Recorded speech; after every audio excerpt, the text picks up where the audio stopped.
సేవలో బ్రతికినోడురా జగజీవనుడు, జాతి నేతగా ఎదిగెనురా మన మహనీయుడు.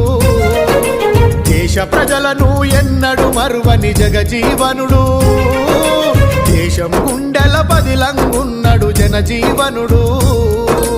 అడుగడుగున అంతరాలు చూసి జాతి ప్రజల జాగృతము చేసరా, అలుపెరగని పోరాటము చేసి అంకితమయ్యర దేశం కోసం. జనం సేవలో బ్రతికినోడురా జగజీవనుడు, జాతి నేతగా ఎదిగెనురా మన మహనీయుడు.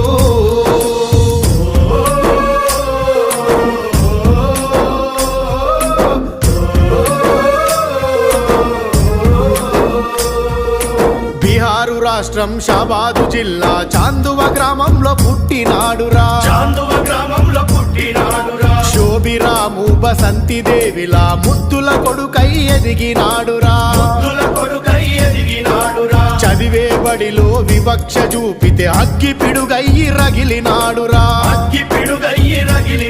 విద్యార్థి దశలోనే ధైర్యము చూసి జాతీయ నేతలు మెచ్చినారురా.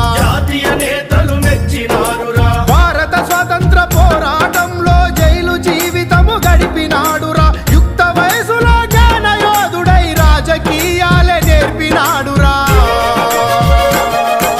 జనం సేవలో బ్రతికినోడురా జగజీవనుడు, జాతి నేతగా ఎదిగెనురా మన మహనీయుడు.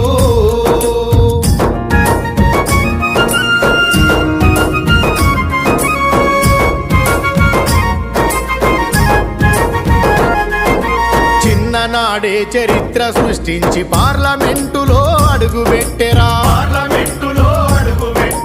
ఉద్యోగాలు ఉపాధి అయినా పేదలకే ప్రాధాన్యత ఇచ్చెరా. దళిత గిరిజన పేద బిడ్డలకు విద్య భవను ఏర్పాటు చేసెరా. ఉచితంగా కోచింగులిప్పించి ఉద్యోగాలకు బాటలేసెరా. అన్యాయాలు అవమానాలు ఉన్న ప్రతి చోట అడుగు వేసి ఈ స్వతంత్ర భారతదేశంలో నా దళితులనెన్నడు మరువలేడురా. జనం సేవలో బ్రతికినోడురా జగజీవనుడు, జాతి నేతగా ఎదిగెనురా మన మహనీయుడు. జయ హో జగజీవన్ మా జాతి రత్నమా జగజీవన్. జయ హో జగజీవన్ మా జాతి రత్నమా జగజీవన్. కేంద్ర మంత్రిగా ఎన్నో శాఖల చరిత్రలోనే ಒಂದು ಧೀಮಂತ ನಾಯಕ. ಗಾಂಧೀಜಿ ಅವ್ರನ್ನ ಎಲ್ಲರೂ ಬಾಪು ಅಂತ ಕರಿತಾ ಇದ್ರು. ಗಾಂಧೀಜಿ ಆದ್ಮೇಲೆ ಒಂದು ಬಾಪು ಅಂತ ಕರೆಸ್ಕೊಂಡಂತ ಧೀಮಂತ ನಾಯಕರು ರಾಜಕಾರಣಿಯಾಗೆ ಉಳಿಲಿಲ್ಲ. ಕೆಲವೊಂದು ಸಾಧನೆಗಳನ್ನ ಮಾಡ್ತಾ ಸರ್ಕಾರದಲ್ಲಿ ಬಿಹಾರ ಅನ್ನುವಂತ ರಾಜ್ಯದಿಂದ ಬಂದಿದ್ದಾರೆ. ಇವತ್ತು ಆ ರಾಜ್ಯ ಇನ್ನೂ ಕೂಡ ಏಳಿಗೆ ಆಗ್ಲಿಲ್ಲ ಅಂತ ಹೇಳ್ತಾರೆ. ಅಂದ್ರೆ ಕರ್ನಾಟಕದ ಮಟ್ಟಿಗೆ ಅಥವಾ ಬೇರೆ ರಾಜ್ಯಗಳ ಮಟ್ಟಿಗೆ ಆ ರಾಜ್ಯನ ಇನ್ನು ಮುಂದುವರಿಸಲಿಲ್ಲ. ಬಹಳ ಜನ ಕಾರ್ಮಿಕರು ಎಲ್ಲ ಕಡೆನೂ ಬರ್ತಾ ಇರ್ತಾರೆ. ನೋಡಿದಾಗ ಬಿಹಾರದಿಂದ ಬಂದಿದೀವಿ ಅಂತ ಹೇಳ್ತಾ ಇರ್ತಾರೆ. ಯಾಕೆ ಅಂದ್ರೆ ಇವತ್ತು ಕೂಡ ಅದಕ್ಕೆ ನ್ಯಾಯ ಸಿಗ್ಲಿಲ್ಲ.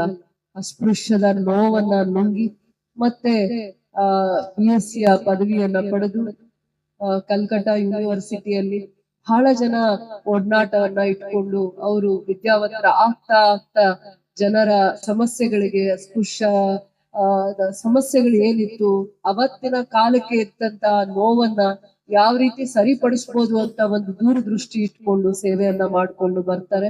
ಬಹಳ ಚಿಕ್ಕ ವಯಸ್ಸಿಗೆ ಶಾಸಕರಾಗ್ತಾರೆ. 28ನೇ ವಯಸ್ಸಿಗೆ ಶಾಸಕರಾಗ್ತಾರೆ. ಸುದೀರ್ಘವಾಗಿ 40 ವರ್ಷಗಳ ಕಾಲ ಸದಸ್ಯರಾಗ್ತಾರೆ. ಪಾರ್ಲಿಮೆಂಟ್ ಮೆಂಬರ್ ಆಗಿ ಸೇವೆ ಮಾಡ್ಕೊಂಡು ಬರ್ತಾರೆ. ಅವರಿಗೆ ಬಹಳ ಅನುಭವ ಹೇಗಿದೆ ಅಂತಂದ್ರೆ ಸರ್ಕಾರದಲ್ಲಿ ಉಪ ರಾಷ್ಟ್ರಪತಿಯಾಗಿ ಸೇವೆಯನ್ನ ಮಾಡ್ಲಿಕ್ಕೆ ದೇವರು ಅವರಿಗೆ ಅವಕಾಶ ಕೊಡ್ತಾರೆ. ಅದಾದ್ಮೇಲೆ ಹೇಗೆ ನಾವು ಸಂವಿಧಾನದ ಶಿಲ್ಪಿ ಅಂತ ಕರಿತೀವಿ, ಇವ್ರನ್ನ ಕಾರ್ಮಿಕ ಇಲಾಖೆಯ ಶಿಲ್ಪಿ ಅಂತ ಕೂಡ ಕರೀತಾರೆ ಸರ್ಕಾರ ಇವ್ರಿಗೆ. ಯಾಕಂದ್ರೆ ಇವರಿಗೆ ಕೆಲವೊಂದು ಅಧಿಕಾರನ ಅಲಂಕರಿಸಿದಾಗ, ಕೆಲವೊಂದು ಜವಾಬ್ದಾರಿಯನ್ನ ಕೊಟ್ಟಾಗ, ಪೋರ್ಟ್ಫೋಲಿಯೋಸ್ ಕೊಟ್ಟಾಗ ಅದರಲ್ಲಿ ತಂದಂತ ಸುಧಾರಣೆಗಳನ್ನ ನೋಡಿ ಅವರನ್ನು ಕೂಡ ಕಾರ್ಮಿಕ ಇಲಾಖೆಯಲ್ಲಿ ತಂದಂತ ಸುಧಾರಣೆಗಳನ್ನ ನೋಡಿ ಕಾರ್ಮಿಕ ಇಲಾಖೆಯ ಶಿಲ್ಪಿ ಅಂತ ಕರೀತಾರೆ. ಅದೇ ಅಲ್ಲದೆ ಹಸಿರು ಕ್ರಾಂತಿಯ ಅಧಿಕಾರ ಅಂತ ಹೇಳ್ತಾರೆ. ನಮ್ಗೆ ಸ್ವತಂತ್ರ ಸಿಕ್ಕ ನಂತರ ಎಷ್ಟೋ ವರ್ಷಗಳ ಕಾಲ ನಾವು ಬರಗಾಲದಿಂದ ತತ್ತರಿಸ್ತೀವಿ. ಮಳೆ ಇರಲ್ಲ, ಬೆಳೆ ಇರಲ್ಲ, ಸರಿಯಾದ ರೀತಿ ವೈಜ್ಞಾನಿಕವಾಗಿರುವಂತ ಕೃಷಿ ವ್ಯವಸ್ಥೆನ ನಾವು ಅಳವಡಿಸ್ಕೊಳ್ದೇ ಇರೋದ್ರಿಂದ ಬಹಳ ವರ್ಷಗಳ ಕಾಲ ನಮ್ಗೆ ತುಂಬಾ ಕಷ್ಟ ಆಗುತ್ತೆ. ಅಂತ ಸಂದರ್ಭದಲ್ಲಿ ಅವರು ಕೃಷಿ ಮತ್ತೆ ಆಹಾರ ಇಲಾಖೆಯ ಮಂತ್ರಿಗಳಾಗಿರ್ತಾರೆ. ಅಂತ ಸಂದರ್ಭದಲ್ಲಿ ಕೃಷಿ ಇಲಾಖೆನ ಯಾವ ರೀತಿ ನಾವು ಸುಧಾರಣೆಯನ್ನ ತರ್ಬೋದು, ಆಹಾರ ಧಾನ್ಯಗಳ ಇರುವಂತ ಸಮಸ್ಯೆಗಳನ್ನ ಯಾವ ರೀತಿ ನಾವು ಸುಧಾರಣೆ ಮಾಡ್ಬೋದು ಅನ್ನುವಂತ ಸಂದರ್ಭದಲ್ಲಿ ಅವ್ರದೇ ಆದ ರೀತಿಯಲ್ಲಿ ಅವರ ಅನುಭವದ ಮೇಲೆ ಕೆಲವೊಂದು ಸುಧಾರಣೆಗಳನ್ನ ಕೃಷಿ ಇಲಾಖೆಯಲ್ಲಿ ತರ್ತಾರೆ. ಅದಾದ್ಮೇಲೆ ವೈಜ್ಞಾನಿಕವಾಗಿರುವಂತ ಬೆಳೆಯನ್ನ ಬೆಳಿಲಿಕ್ಕೆ ಏನೆಲ್ಲಾ ದಾರಿಯನ್ನ ಹುಡ್ಕುವಂತ ಪ್ರಯತ್ನ ಮಾಡ್ತಾರೆ. ಆಹಾರ ಧಾನ್ಯಗಳ ಕೊರತೆಯನ್ನ ನೀಗಿಸ್ತಾರೆ. ಅದಕ್ಕೆ ಹಸಿರು ಕ್ರಾಂತಿ ಅಧಿಕಾರ ಅಂತ ಅವ್ರನ್ನ ಕರೀತಾರೆ. ಹಸಿರು ಕ್ರಾಂತಿ ಅಧಿಕಾರ ಅಂತಂದ್ರೆ ಗ್ರೀನ್ ರೆವಲ್ಯೂಷನ್ ನ ಯಾವ ರೀತಿ ಅವರು ತರ್ತಾರೆ, ಏನು ವ್ಯವಸ್ಥೆನ ಅವರು ಅಳವಡಿಸ್ತಾರೆ, ಯಾವ ರೀತಿ ಇಡೀ ದೇಶ ಬರೀ ಒಂದು ರಾಜ್ಯಕ್ಕೆ ಅವ್ರು ಯಾವ್ದೇ ಒಂದು ವ್ಯವಸ್ಥೆಯನ್ನ ತರಲ್ಲ, ಇಡೀ ದೇಶ ತತ್ತರಿಸ್ತಾ ಇರುತ್ತೆ. ಬರಗಾಲದಿಂದ ತತ್ತರಿಸ್ತಾ ಇರುತ್ತೆ. ಮಳೆ ಇರಲ್ಲ, ಬೆಳೆ ಇರಲ್ಲ, ರೈತರಲ್ಲಿ ಆತಂಕ, ಆಮೇಲೆ ಗುಣ ಹೋಗ್ತಾರೆ. ಅದಾದ್ಮೇಲೆ ಸಾವು ನೋವುಗಳ ಸಂಕಷ್ಟ ಕೂಡ ಜಾಸ್ತಿ ಆಗಿರುತ್ತೆ. ಅಂತ ಸಂದರ್ಭದಲ್ಲಿ ಧೃತಿಗೆಡದೆ ಒಂದು ವ್ಯವಸ್ಥೆನ ಸುಧಾರಿಸ್ತಾರೆ ಅಂತಂದ್ರೆ ಹಸಿರು ಕ್ರಾಂತಿಯನ್ನ ತರ್ತಾರೆ. ಯಾವ ರೀತಿ ನಾವು ಹಸಿರು ಕ್ರಾಂತಿಯನ್ನ ತರ್ಬೋದು, ಯಾವ ರೀತಿ ಬರೀ ಮನುಷ್ಯರಿಗೆ ಕಷ್ಟ ಆಗಿರಲ್ಲ, ಪ್ರಾಣಿಗಳಿಗೂ ಕೂಡ ಯಾವ ಹಸುಗಳಿರ್ತವೆ, ಹಸುಗಳನ್ನ ನಂಬ್ಕೊಂಡು ಎಷ್ಟೋ ಕುಟುಂಬಗಳು ಜೀವನ ಮಾಡ್ತಾ ಇರತ್ತೆ, ಕುರಿಗಳನ್ನ ನಂಬ್ಕೊಂಡು ಜೀವನ ಮಾಡ್ತಾ ಇರತ್ತೆ. ಅಂತವ್ರ ಜೀವನನ ಹೆಂಗ್ ಸುಧಾರಿಸ್ಬೋದು ಅಂತಂದ್ಬಿಟ್ಟು ಅವರಿಗೇನೆ ತುಂಬಾ ಯೋಚನೆ ಮಾಡುವಂತ ಸಂದರ್ಭದಲ್ಲಿ ಅವರು ತಂದಂತ ಕೆಲವೊಂದು ಸುಧಾರಣೆಗಳು ಮತ್ತಿನ್ಯಾರು ಮಾಡ್ಲಿಕ್ಕೆ ಆಗಲ್ಲ. ಆ ಹಸಿರು ಕ್ರಾಂತಿಯ ಸುಧಾರಣೆಯನ್ನ ಏನ್ ತರ್ತಾರೆ, ಅವಾಗ ಇಡೀ ದೇಶ ಸುಧಾರಣೆಗೆ ಬರುತ್ತೆ. ದವಸ ಧಾನ್ಯಗಳಲ್ಲಿ ಹೆಚ್ಚಿನ ಇಳುವರಿಯನ್ನ ತರೋದು, ರೈತನಿಗೆ ಲಾಭ ತರುವಂತ ಮಾಡೋದು, ವೈಜ್ಞಾನಿಕವಾಗಿರುವಂತ ಕೃಷಿ ತರಬೇತಿ, ಅದ್ರ ಬಗ್ಗೆ ಎಲ್ಲ ಒಂದು ಕ್ರಾಂತಿಕಾರಿ ಹೆಜ್ಜೆಯನ್ನ ಇಡುವಂತ ಸೇವೆಯನ್ನ ಮಾಡ್ತಾರೆ. ಯಾವ್ಯಾವ ಅವಕಾಶ ಅವರಿಗೆ ಸಿಗತ್ತೆ ಸರ್ಕಾರದ ಹಂತದಲ್ಲಿ, ರೈಲ್ವೆ ಮಂತ್ರಿಗಳಾಗಿರ್ಬೋದು, ಮತ್ತೆ ಡಿಫೆನ್ಸ್ ಮಿನಿಸ್ಟರ್ ಕೂಡ ಆದಾಗ ಕೂಡ ಯುದ್ಧ ಆದಾಗ, ಕೆಲವೊಂದು ಸಾವು ನೋವುಗಳಾದಾಗ ಅವರ ಜೊತೆ ಅವರು ಸ್ಪಂದಿಸುವಂತ ರೀತಿ ಕೂಡ ಖಂಡಿತವಾಗೂ ಎಲ್ಲ 1971 ಅಲ್ಲಿ ಕೂಡ ಅವರು ರಕ್ಷಣಾ ಮಂತ್ರಿ ಆಗಿರ್ತಾರೆ. ಅವಾಗ ಯುದ್ಧ ಮಾಡಿರುವಂತ ಸೈನಿಕರ ಜೊತೆ ಹೋಗಿ ಅವ್ರನ್ನ ಉರಿದುಂಬಿಸಿ ಅಲ್ಲಿ ಪ್ರಾಣವನ್ನ ಕಳ್ಕೊಂಡಿರುವಂತ ಕುಟುಂಬಗಳನ್ನ ಸಂತೈಸ್ತಾರೆ. ಯಾವ ಮನುಷ್ಯ ನೋವಿನಿಂದ ಬೆಳೆದ್ ಬಂದಿರ್ತಾನೆ, ಯಾವ ಮನುಷ್ಯ ಅಸ್ಪೃಶ್ಯತೆಯ ಕಹಿಯನ್ನ ಉಂಡಿರ್ತಾನೆ, ಯಾವ ಮನುಷ್ಯನಿಗೆ ತಾರತಮ್ಯದ ಚಡಿ ಏಟು ತಿಂದಿರ್ತಾನೆ, ಅವನು ಮಾತ್ರ ಜೀವನದಲ್ಲಿ ಬಹಳ ಎತ್ತರಕ್ಕೆ ನಾವು ಬಹಳ ಎತ್ತರದ ವ್ಯಕ್ತಿಯಾಗಿ ನಿಲ್ಲಲಿಕ್ಕೆ ಸಾಧ್ಯ ಆಗತ್ತೆ ಅಂತ ಬಹಳ ಎತ್ತರದ ವ್ಯಕ್ತಿಯಲ್ಲಿ ಇವರು ಅಂಬೇಡ್ಕರ್ ಅವರು ಒಂದ್ ಕಣ್ಣಾದ್ರೆ ಬಾಪೂಜಿ ಅವರು ಇನ್ನೊಂದು ಕಣ್ಣಾಗಿ ಈ ಸಮಾಜದ ಸುಧಾರಣೆಗಳಿಗೋಸ್ಕರ ಅಸ್ಪೃಶ್ಯರು ಒಂದೇ, ಯಾವ ಸಮಾಜ ತುಳಿತಕ್ಕೆ ಒಳಗಾಗತ್ತೆ, ಯಾವ ಸಮಾಜ ಅವಮಾನದ ನೋವಿಂದ ಬೆಂದು ಆಚೆ ಬರಕ್ಕಾಗದೆ ಪರಿತಪಿಸ್ತಾ ಇರತ್ತೆ, ಅವರೆಲ್ಲರೂ ಅಸ್ಪೃಶ್ಯರೇ. ಆ ಜಾತಿ ಈ ಜಾತಿ ಅನ್ನುವಂತ ತಾರತಮ್ಯ ಬಿಡಿ, ಎಲ್ಲಾ ದಲಿತರಾಗಿ, ಎಲ್ಲಾ ಅಸ್ಪೃಶ್ಯರಾಗಿ ಸುಧಾರಣೆ ಯಾವ ರೀತಿ ಬರುತ್ತೆ. ವಿದ್ಯಾರ್ಥಿಗಳಿಗೆ ನಿಮ್ಮ ಸಂಘಟನೆಗಳ ಒಂದು ಕಿವಿ ಮಾತು ಏನಾಗ್ಬೇಕಂದ್ರೆ, ಎಲ್ಲಿ ಹೋದ್ರು ನಿಮ್ಮ ಕ್ರಾಂತಿಕಾರ ಹಾಡಿರುತ್ತಲ್ಲ ಅದರಲ್ಲಿ ವಿದ್ಯಾರ್ಥಿಗಳಿಗೆ ಹುರುಪು ತುಂಬಬೇಕು. ಯಾವತ್ತು ವಿದ್ಯಾವಂತನಾಗ್ತಾನೆ ಅವನು ಎಲ್ಲದನ್ನ ಮೆಟ್ಟಿ ನಿಲ್ಲುವಂತ ಶಕ್ತಿ ಅವನಿಗೆ ಸ್ವಯಂ ಪ್ರೇರಿತವಾಗಿ ಸಿಗುತ್ತೆ. ಇವತ್ತು ಅಂಬೇಡ್ಕರ್ ಅವ್ರ ಆಗಿರ್ಬೋದು, ಬಾಬೂಜಿ ಜಗಜೀವನ್ ರಾವ್ ಆಗಿರ್ಬೋದು, ವಿದ್ಯಾರ್ಥಿ ದಶೆಯಲ್ಲಿ ಖಂಡಿತ ಅವರಿಗೆ ಅವಮಾನ ಆಗಿಲ್ವಾ? ಅವ್ರ ಜೀವನದಲ್ಲಿ ಪಾಠವನ್ನ ಕಲೀಲಿಲ್ವಾ? ಅವಮಾನ ಆಗೋದು, ನೋವಾಗೋದು, ಸಮಾಜದಲ್ಲಿ ಇಂತ ಎಷ್ಟು ಸಂಖ್ಯೆಯಲ್ಲಿರುವಂತ ವಿದ್ಯಾರ್ಥಿಗಳು ಅಥವಾ ಸಮಾಜ ಈ ದಾರಿಯಲ್ಲಿ ನಿಂತಿದೆ ಅಂತ ತಿರುಗಿ ನೋಡಿದಾಗ ಅವರು ವಿದ್ಯಾಭ್ಯಾಸ ಎಲ್ಲೂ ಮುರಿಲಿಲ್ಲ, ಅವರ ಕ್ರಾಂತಿಕಾರಿ ಹೆಜ್ಜೆಯನ್ನ ಎಲ್ಲೂ ಬಿಡ್ಲಿಲ್ಲ. ಸಂಘಟನೆಯಲ್ಲಿದ್ರು, ಹೋರಾಟದಲ್ಲಿದ್ರು, ಸ್ವತಂತ್ರ ಪೂರ್ವದಲ್ಲಿ ಹೋರಾಟದಲ್ಲಿದ್ರು, ಸ್ವತಂತ್ರ ನಂತರದಲ್ಲಿ ಸರ್ಕಾರದ ಜೊತೆಯಲ್ಲೇ ಇದ್ದು ಕ್ರಾಂತಿಕಾರಿ ಹೆಜ್ಜೆಗಳನ್ನ ತಗೊಂಡು ಸಮಾಜದ ಸುಧಾರಣೆಗೆ ಅವರನ್ನೇ ಹುಡುಪಾಗಿಡುವಂತ ಕೆಲಸವನ್ನ ಮಾಡ್ತಾ ಇರ್ತಾರೆ. ಯಾಕಂದ್ರೆ ನಾನು ಸಂಘಟನೆಯಲ್ಲಿ ಇರುವಂತ ಎಲ್ಲಾ ಸೋದರರಲ್ಲೂ ಒಂದು ಕಿಚ್ಚಿದೆ. ಒಂದು ಹಾಡನ್ನ ಆಡೋಗೆ ಆ ನೋವನ್ನ ಹೇಳ್ತಾ ಇರ್ತೀರಾ. ಆ ಅಭಿಪ್ರಾಯದಲ್ಲಿ ನೀವು ಆಡುವಂತ ಹಾಡಲ್ಲೇ ಎಷ್ಟು ನೋವಿದೆ, ಎಷ್ಟು ಕಷ್ಟಗಳನ್ನ ಎದುರಿಸಿ ಬಂದಿರ್ತಾರೆ ಅನ್ನುವಂತ ಕಿವಿ ಮಾತು ಅದ್ರಲ್ಲಿದೆ. ಅದೇ ವಿದ್ಯಾರ್ಥಿಗಳಿಗೆ ಏನು ಹೇಳ್ಬೇಕಂದ್ರೆ, ನಮ್ಮ ಹಾದಿಯಾಗಿ ನಿಮ್ಮ ಹಾದಿಯಾಗಿ ಮಕ್ಕಳು ಯಾವತ್ತು ಓದ್ಕೋತಾರೆ, ಓದ್ಕೊಂಡು ವಿದ್ಯಾವಂತರಾಗ್ತಾರೆ. 100 ದಾರಿ ಇರುತ್ತೆ. ಸತ್ಯದ ಮಾರ್ಗದಲ್ಲಿ ನಡೆಯೋದಿಕ್ಕೆ, ಬದುಕೋದಿಕ್ಕೆ 100 ದಾರಿ ತೋರಿಸುತ್ತೆ. ನಾನಿವತ್ತು ಪುಸ್ತಕ ಓದ್ತಾ ಇದ್ದೆ. ಪುಸ್ತಕ ಹಸಿರು ಕ್ರಾಂತಿಯ ಒಂದು ಪುಸ್ತಕದ ಸಂಕೇತನೇ ಆಗಿದೆ. ಅದಾದ್ಮೇಲೆ ಅವ್ರಿಗೆ ಕೆಲವೊಂದು ಮೆಸೇಜಸ್ ಓದ್ತಾ ಇದ್ದಾಗ ಲಾಸ್ಟ್ ಅಲ್ಲಿ ಒಂದು ಮೆಸೇಜ್ ಇದೆ. ಲಾಸ್ಟ್ ಅಲ್ಲಿ ಅದನ್ನ ನಾನು ಓದ್ದೆ.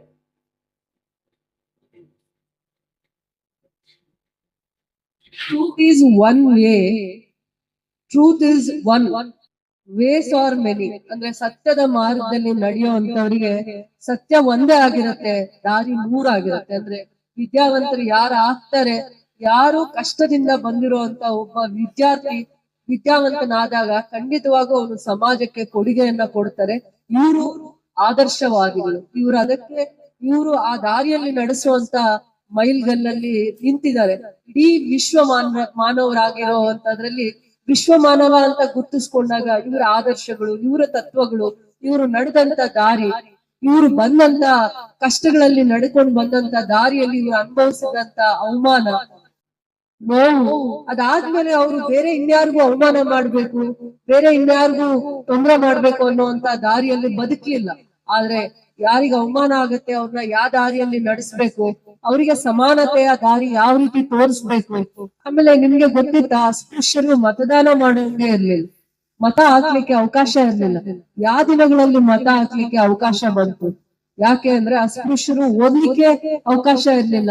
ಅವರಿಗೆ ತಿಳುವಳಿಕೆ ಇರುತ್ತಾ, ಜ್ಞಾನ ಇರುತ್ತಾ, ಸರಿಯಾದ ರೀತಿ ಯೋಚನೆ ಮಾಡಿ ಯಾರಿಗೆ ಮತ ಹಾಕ್ಬೇಕು ಅನ್ನುವಂತ ಸೂಕ್ಷ್ಮ ಆಲೋಚನೆ ಇರುತ್ತಾ ಅಂತ ಕೂಡ ಯೋಚನೆ ಮಾಡಿ ಅಸ್ಪೃಶ್ಯರಿಗೆ ಎಷ್ಟೋ ವರ್ಷಗಳ ಕಾಲ ಮತ ಹಾಕ್ಲಿಕ್ಕೆ ಅವಕಾಶ ಇರ್ಲಿಲ್ಲ, ಓದ್ಲಿಕ್ಕೆ ಅವಕಾಶ ಇರ್ಲಿಲ್ಲ. ಇಂತ ಎಲ್ಲಾ ಸಮಾನತೆಗೋಸ್ಕರ, ಇಂಥದಕ್ಕೋಸ್ಕರ ಒಂದು ಹೋರಾಟ ಮಾಡಿ ಪ್ರತಿ ಹೆಜ್ಜೆಯಲ್ಲಿ ಸ್ವತಂತ್ರ ಬಂದಾದ್ಮೇಲೆ 50-60 ವರ್ಷಗಳ ಕಾಲ ಅವ್ರದೇ ಆದ ರೀತಿಯಲ್ಲಿ ಸಮಾಜಕ್ಕೆ ತಮ್ಮನ್ನ ಕೊಡುಗೆ ಆಗಿ ಕೊಟ್ಟಿರುವಂತವ್ರು. ಬಹಳ ಕಲಿಯೋದಿದೆ, ಬಹಳ ವಿಚಾರಗಳನ್ನ ತಿಳ್ಕೊಳ್ಳೋದಿದೆ. ಅವರು ನೋವು ತಿಂದಾದ್ಮೇಲೆ ಇನ್ನೊಬ್ಬರಿಗೆ ನೋವು ಕೊಡುವಂತ ಮನುಷ್ಯರಾಗ್ಲಿಲ್ಲ, ಇಡೀ ಸಮಾಜವನ್ನ ತಿದ್ದಿದ್ದಾರೆ. ಯಾವಾಗ್ಲೂ ಹೇಳ್ತಾ ಇರ್ತೀವಿ ಸಂವಿಧಾನದ ಶಿಲ್ಪಿ ಅವರ ಬಗ್ಗೆ. ಹೌದು, ಸಂವಿಧಾನದ ಶಿಲ್ಪಿ ಅವರು ಕಾನ್ಸ್ಟಿಟ್ಯೂಷನ್ ರೆವಲ್ಯೂಷನ್ ಮಾಡುವಾಗ, ಕಾನ್ಸ್ಟಿಟ್ಯೂಷನ್ ಕಾನ್ಸ್ಟಿಟ್ಯೂಟ್ ಮಾಡುವಾಗ ಅವರು ಒಂದು ಸಮಾಜದ ನಾಯಕರಾಗಿ ಉಳಿಲಿಲ್ಲ. ಇಡೀ ಭಾರತ ದೇಶದ 130 ಕೋಟಿ ಜನಸಂಖ್ಯೆಗೆ ಯಾವ ರೀತಿ ನ್ಯಾಯವನ್ನ ಕೊಡ್ಬೇಕು, ಧರ್ಮವನ್ನ ಕೊಡ್ಬೇಕು, ಸಂಸ್ಕಾರವನ್ನ ಕೊಡ್ಬೇಕು, ಮತ್ತೆ ಸಮಾನತೆ ಅಂತ ಬಂದಾಗ ವಿದ್ಯಾರ್ಥಿ ಅಂದ್ರೆ ಎಲ್ಲಾ ಜಾತಿ ಸಮುದಾಯದವರಿಗೂ ಒಂದೇ ರೀತಿ ಶಿಕ್ಷಣ, ಒಂದೇ ರೀತಿಯ ಜಾಗದಲ್ಲಿ ಕುತ್ಕೊಂಡು ಓದ್ಬೇಕು, ಒಂದೇ ರೀತಿಯ ಅವಕಾಶಗಳನ್ನ ಸಿಗ್ಬೇಕು ವಿದ್ಯಾರ್ಥಿ ದಶೆಯಲ್ಲಿ ಅನ್ನುವಂತ ನ್ಯಾಯದ ಪರವಾಗಿ ನಿಂತು ಸಮಾನತೆಯ ಬಗ್ಗೆ ಹರಿಕಾರರಾಗಿ ನಡೆದಂತ ಧೀಮಂತ ನಾಯಕರನ್ನ ನಾವು ಜಯಂತಿಯನ್ನ ಮಾಡುವಾಗ ನಮ್ಮಲ್ಲಿ ತುಂಬಾ ಪರಿವರ್ತನೆಯನ್ನ ಮಾಡ್ಕೊಂಡಾಗ ಹೋರಾಟಗಾರರಾಗ್ಲಿ, ಸಂಘಟನೆಯವರಾಗ್ಲಿ, ಮತ್ತೆ ಸಮಾಜಕ್ಕೆ ಕೊಡುಗೆಯನ್ನ ಕೊಡ್ಬೇಕು ಅಂತ ಯಾರು ರಾಜಕಾರಣಿಗಳಾಗಿ ನಿಂತಿರ್ತೀವಿ, ಸಮಾಜದ ಒಂದು ಉದ್ಧಾರಕ್ಕಾಗಿ ತಮ್ಮನ್ನ ತೊಡಗಿಸ್ಕೊಳ್ಳುವಂತದ್ರಲ್ಲಿ ಎಲ್ಲೂ ಮೈ ಮರಿಬಾರ್ದು ಅಂತ ಈ ದಿನ ನಾನು ಅವರನ್ನ ಆ ಸ್ಮರಣೆಯ ದಿನ ನಾನು ಸಂಕಲ್ಪ ಮಾಡ್ತೀನಿ. ಏನೇ ಮಾಡ್ಲಿ ಸಮಾಜ ಗೌರವದಿಂದ ನೋಡುವಂತ ಕೆಲಸಗಳನ್ನ ಮಾಡ್ಬೇಕು. ಏನೇ ಮಾಡ್ಲಿ ಯಾರನ್ನ ಅಸೂಯೆಯಿಂದ ಗೆಲ್ಲುವಂತವ್ರಾಗ್ಬಾರ್ದು, ಪ್ರೀತಿಯಿಂದ, ಗೌರವದಿಂದ ಒಳ್ಳೆ ಕೆಲಸ ಮಾಡೇ ನಾವು ಗೆಲ್ಲುವಂತವ್ರು ಆಗ್ಬೇಕು ಅಂತ ನಾನು ಹೇಳಲಿಕ್ಕೆ ಇಷ್ಟಪಡ್ತೀನಿ. ಈ ದಿನ ಪ್ರತಿಯೊಂದು ಪುಟಾನು ಜೀವನದ ಒಂದು ಹೆಜ್ಜೆ ಆಗ್ಬೇಕು, ಪಾಠ ಆಗ್ಬೇಕು, ಕಲಿಬೇಕು ನಾವು ನಮ್ಮ ಜೀವನದಲ್ಲಿ ಅಂತ ಹೇಳ್ತಾ, ಇದೆಲ್ಲ ನಾವು ಜೀವನದಲ್ಲಿ ಕಲಿಯೋದಕ್ಕೋಸ್ಕರ ಇಂಥ ನಾಯಕರು ನಮ್ ಕಣ್ಮುಂದೆ ಇದ್ದಿರ್ತಾರೆ. ಅವರು ಕೊನೆಯ ಕ್ಷಣ ಅಂದ್ರೆ ಹೃದಯಾಘಾತ ಆದಾಗ ಅವರು ಕೂಡ ಲೋಕಸಭಾ ಸದಸ್ಯರಾಗೇ ಇರ್ತಾರೆ. ಅಂದ್ರೆ ಅಷ್ಟು ವರ್ಷಗಳ ಕಾಲ ಸುದೀರ್ಘವಾಗಿ ಸೇವೆಯನ್ನ ಅವಕಾಶ ಕೊಟ್ಟ ಎಲ್ಲಾ ಇಲಾಖೆಗಳಲ್ಲಿ ಸೇವೆಯನ್ನ ಮಾಡ್ಕೊಂಡು ಬರುವಂತ ಧೀಮಂತ ನಾಯಕರು. ಮನುಕುಲಕ್ಕೆ ಸೇವೆಯನ್ನ ಮಾಡಿದ್ದಾರೆ, ಒಂದು ಜಾತಿಗೆ, ಒಂದು ಧರ್ಮಕ್ಕೆ ಸೇವೆ ಮಾಡಿದ್ದಾರೆ ಅಂತ ಹೇಳಿದ್ರೆ ತಪ್ಪಾಗುತ್ತೆ. ಅವರ ಸಾಧನೆಯನ್ನ ನೋಡ್ಕೊಂಡು ಬಂದಾಗ ಕಾರ್ಮಿಕ ಇಲಾಖೆ ಇರ್ಬೋದು, ಕೃಷಿ ಇಲಾಖೆ ಇರ್ಬೋದು, ಆಹಾರ ಇಲಾಖೆ ಇರ್ಬೋದು, ಯಾರು ಯೋಧರಾಗಿ ಕೆಲಸ ಮಾಡಿರ್ತಾರೆ, ಸೈನಿಕರಾಗಿ ಕೆಲಸ ಮಾಡಿರ್ತಾರೆ, ಅವ್ರ ಜೊತೆ ಅವರ ಒಡನಾಟ ಅಂತ ನೋಡಿದಾಗ, ಆಮೇಲೆ ವಿದ್ಯಾರ್ಥಿ ದಶೆಯಲ್ಲಿದ್ದಾಗ ಸ್ವತಂತ್ರ ಪೂರ್ವದಲ್ಲಿ ಅವರು ಹೋರಾಟವನ್ನ ನೋಡಿದಾಗ ಅವರು ಸಮಾಜಕ್ಕೆ ಏನು ಕಳಕಳಿ ಇದೆ, ಗೌರವ ಇಟ್ಕೊಂಡಿದ್ದಾರೆ, ಸೇವೆಯನ್ನ ಮಾಡಿದ್ದಾರೆ ಅಂತಂದಾಗ ಯಾವ್ಯಾವ ಸ್ಥಾನಮಾನಗಳನ್ನ ಅಲಂಕರಿಸಿದ್ದಾರೆ, ಅವಕ್ಕೆಲ್ಲ ಜೀವ ತುಂಬಿದ್ದಾರೆ ಅಂತ ಹೇಳಲಿಕ್ಕೆ ನಾನು ಇಷ್ಟಪಡ್ತೀನಿ. ಗೌರವಿಸ್ತೀನಿ, ಆರಾಧಿಸ್ತೀನಿ. ಆರಾಧಿಸೋದು ಅಂದ್ರೆ ಒಂದು ದಿನ ಫೋಟೋ ಇಟ್ಬಿಟ್ಟಲ್ಲ, ಅವರ ಪುಸ್ತಕಗಳಲ್ಲಿರುವಂತ ಪ್ರತಿಯೊಂದು ಸಾಧನೆ, ಕ್ರಾಂತಿಕಾರಿ ಹೆಜ್ಜೆ, ಮತ್ತೆ ಅವರ ಸೇವೆಗಳನ್ನ ನಾವು ಮರುಕಳಿಸ್ಬೇಕು. ಪ್ರತಿಯೊಂದು ಜನ್ಮ ದಿನೋತ್ಸವವನ್ನ ಮಾಡಿದಾಗ ನಮ್ಮಲ್ಲಿ ಪರಿವರ್ತನೆ ಆಗ್ಬೇಕು. ನಾವು ಅದನ್ನ ತಿಳ್ಕೊಳ್ಳುವಂತವ್ರಾಗ್ಬೇಕು, ಅರ್ಥ ಮಾಡ್ಕೊಳ್ಳುವಂತವ್ರಾಗ್ಬೇಕು. ನಾವ್ ಯಾವ ರೀತಿ ಈ ಸೇವೆ ಮಾಡ್ಬೇಕು, ನಮ್ಮಲ್ಲಿ ಏನ್ ಬದಲಾವಣೆಯನ್ನ ತರಬೇಕು. ಯಾವತ್ತು ವಿಜೃಂಭಣೆ ಯಾವ ರೀತಿ ಆಗ್ಬೇಕಂದ್ರೆ, ಪುಸ್ತಕದಲ್ಲಿ ಎಲ್ಲೋ ಒಂದ್ ಕಡೆ ಒಂದ್ ಅಕ್ಷರ ಆದ್ರೂ ನಮ್ಮನ್ನ ತಿಳ್ಕೊಳ್ಳೋ ಹಾಗೆ ನಾವು ವಿಜೃಂಭಣೆ ಆಚರಣೆ ಆಗ್ಬೇಕು. ಆಚರಣೆ ಅಂದ್ರೆ ಬೇರೆ ರೀತಿ ಅನ್ಕೊಂಡಿದೀವಿ, ಖಂಡಿತ ಅಲ್ಲ. ಅವ್ರು ಯಾವ ಆಚರಣೆ ಮಾಡಿದ್ದಾರೆ, ಅವರ ಸುದೀರ್ಘವಾಗಿರುವಂತಹ ರಾಜಕೀಯ ಜೀವನದಲ್ಲಿ ಸುದೀರ್ಘವಾಗಿರುವಂತಹ ಚರಿತ್ರೆಯನ್ನ ಸೃಷ್ಟಿ ಮಾಡಿದ್ದಾರೆ. ಎಲ್ಲಾದ್ರೂ ಅವರು ವಿಜೃಂಭಣೆಯಾಗಿ ಯಾವ್ದಾದ್ರು ಕಾರ್ಯಕ್ರಮ ಮಾಡಿದ್ದಾರೆ, ಆಚರಣೆ ಮಾಡಿದ್ದಾರೆ ಅಂತ ಇದ್ಯಾ? ಹೋರಾಟ ಮಾಡಿದ್ದಾರೆ, ನ್ಯಾಯಕ್ಕೋಸ್ಕರ, ಸಮಾನತೆಗೋಸ್ಕರ, ಅಸ್ಪೃಶ್ಯತೆಗೋಸ್ಕರ ಹೋರಾಟ ಮಾಡಿದ್ದಾರೆ, ಧ್ವನಿ ಎತ್ತಿದ್ದಾರೆ, ಅವಕಾಶ ಸಿಕ್ಕಾಗ ಸೇವೆ ಮಾಡಿದ್ದಾರೆ ಅಂತಾನೆ ಇದೆ ಕಾರ್ಯಕ್ರಮಗಳಲ್ಲಿ. ಅದನ್ನ ನಾವು ಅರ್ಥ ಮಾಡ್ಕೊಳ್ಳೋರಾಗ್ಬೇಕು. ತಪ್ಪಾಗುತ್ತೆ, ಸರಿ ಮಾಡ್ಕೊಂಡು ಹೋಗ್ಬೇಕು. ನನ್ನಲ್ಲಿ ತಪ್ಪಾದಾಗ ನನ್ನ ಸೋದರರಾಗಿರುವಂತ ನೀವು ನನ್ನನ್ನ ತಿದ್ಕೊಂಡು ಜೊತೆಯಲ್ಲಿ ಕರ್ಕೊಂಡು ಹೋಗುವಂತವ್ರು ನೀವೇ ಆಗ್ಬೇಕು. ತಿದ್ಕೊಳ್ಳುವಂತ ಸ್ವಭಾವ ನಂದಿ ಇರ್ಬೇಕು ಅಂತ ಹೇಳ್ತಾ ಇವತ್ತಿನ ಈ ಕಾರ್ಯಕ್ರಮ